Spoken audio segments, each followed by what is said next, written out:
Do you ever feel tired, on the edge of burning out, and wondering if there's a better way to tackle school and life without losing motivation? Well, I've got some tips that are going to transform you into that student. Hi everyone, I'm a second-year student at university. I'm majoring in communication studies and minoring in computation arts. I've also got some exciting news to share. I made it to the Dean's List and I'm maintaining a high GPA. So as we kick off the new year, I was planning for how I'm going to study this year and the things that I'm going to do. So I thought I will come here and also share these key tips with you as well so that they can help you to be a perfect student. So let's start. First thing is having a proper calendar or a planner. It can be digitally on Notion, Outlook, or a planner notebook. You've seen my bullet journaling or planner setup videos. Most of the times I set up my own planners and journals on my notebook, but I also keep a digital calendar for the monthly planner. I also have a weekly planner that I just put the events and anything that is going to happen that week. And I also have a daily planner. This mentions the exact hours of the day so I can plan my whole day so that I will stop procrastinating. This is really helpful. So make sure you find a planner that suits your style and you're the most comfortable with. It's important that early in the semester you check the course outline and the syllabus, and then make sure to write down all these important deadlines and dates in the calendar or the planner.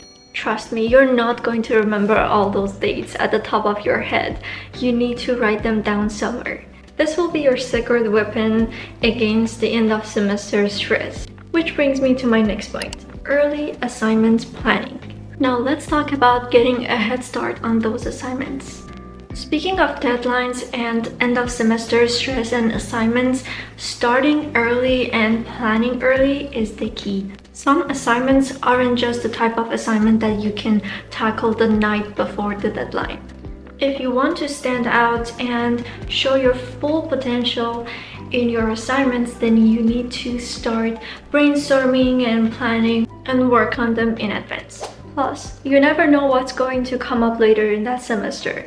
What if you suddenly get sick or unexpected events pop up? So avoid last-minute rush because let's face it, stress is not the best companion for productivity. So start strong and finish strong. Now, here is a bit of a controversial take, but most of the times attending lectures is very important.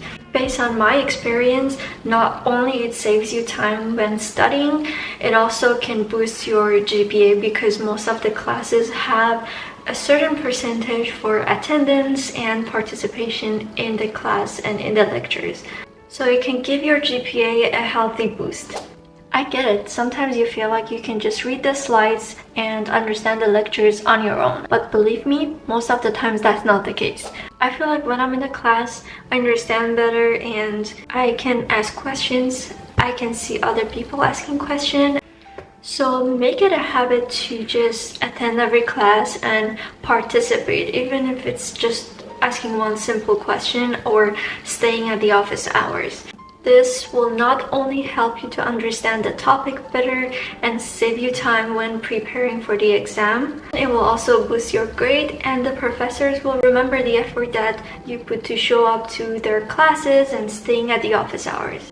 So trust me, it's a small investment with significant returns. Let's talk about the power of summarizing. After each lecture, take some time to review the key points that were taught in the class that day.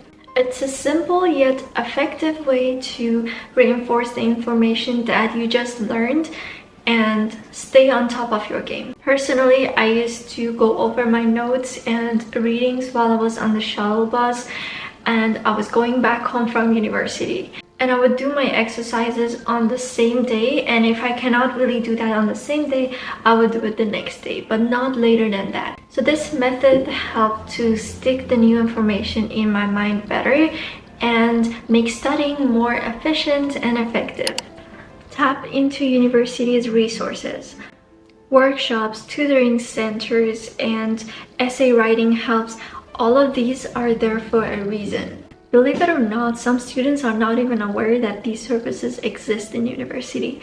So make sure to ask around, ask an academic advisor or a staff at university to make sure that you're aware of the services and you're using them. You'll be surprised when you find out the kind of services that they offer. There's also like career advice that you can go talk to them to make sure that you're in the right program and you know what you're going to do with your degree later. So make sure to attend these sessions or workshops or ask for help because they can enhance your skills a lot and it's a part of the university experience, so make the most out of it. The next tip is extracurriculars. Don't just be a classroom hero. You also need to be more active and involved on campus because it can help you to get to know yourself better, your passions, and your skills. You don't need to make yourself super busy so you don't have time for studying, but just enough so that it can give you that learning experience is enough. It can also be like a motivation for you and something that you enjoy. For example, I'm part of our campus TV station. I'm volunteering as a video editor. It is not just resume worthy. It also helped me to meet a lot of awesome people and learn a lot from them. And it just made me realize the kind of working environment that I like for my future career. The next tip is networking. Make sure you attend seminars, networking events, or job fairs within the field of your study. Connecting with professionals and fellow students can open doors to opportunities that you've never imagined. Sometimes just asking questions from senior students, asking about their experience, can give you a lot of good information and it can help you.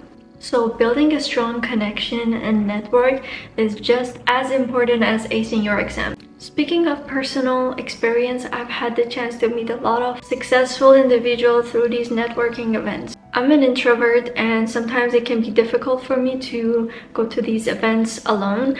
But you know, sometimes it's better to go alone than not go at all. Networking is really life-changing, so make sure to go to these events and your future self will thank you for the doors that it opens. Stay motivated. Find ways or things that will help you to get out of your bed in the morning and go to school. It can be anything, whether it's dressing up for school, using cute stationery, taking notes on iPad, or a study buddy that you can study together after the class in a cafe or library. Psychologically, creating a positive environment when studying, it can help boost your grades and your overall performance. So small things like these can make a big difference. Choose quality friendships. Always quality over quantity. Surround yourself with like-minded people that will uplift you and support your goals, and you would do the same thing for them. You know, if there are people who drag you into their drama and don't care about your goals or your priorities and only slow you down, it's unlikely that they will contribute to your achievements positively.